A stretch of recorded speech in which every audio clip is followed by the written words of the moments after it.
Nous connaissons la Loire et ses bateaux traditionnels. Depuis quelques années, le fleuve Sauvage accueille de nouveaux navigateurs, les kayakistes. Ce sont les étrangers qui font le plus longue randonnée de 5 à 10 jours. Les Français se contentent seulement d'une demi à une journée de navigation. Un manque vient d'être comblé, l'édition d'un guide pour la randonnée en canoë et kayak.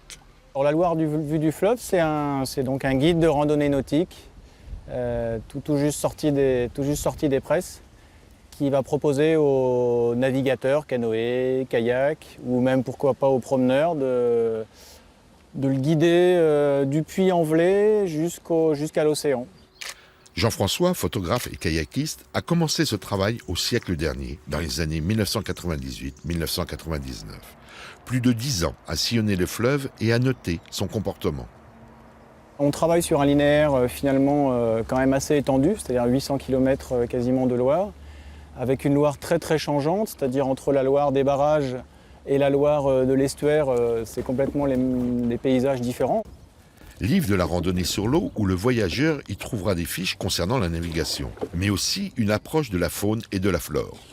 Il y a notamment tous les problèmes de franchissement d'obstacles qu'on peut trouver sur la Loire et qui sont vraiment nombreux, les centrales nucléaires, les ponts, les barrages tout simples, et puis aussi des petits obstacles qui sont finalement formés par la nature, des petites accélérations de courant, des choses comme ça. Ensuite, on a toute une partie pédagogique avec des fiches thématiques sur ce qu'on peut y rencontrer, sans forcément rentrer trop dans le détail, c'est-à-dire que l'idée c'est quand même de laisser au navigateur son imagination travailler, mais voilà, en lui donnant quelques pistes pour s'évader un petit peu.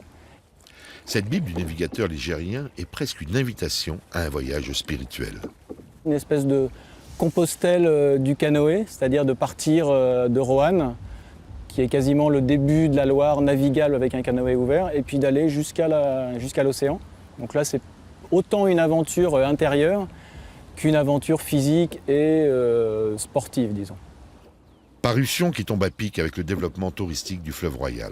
Le dernier guide de la Loire navigable datait de 1947.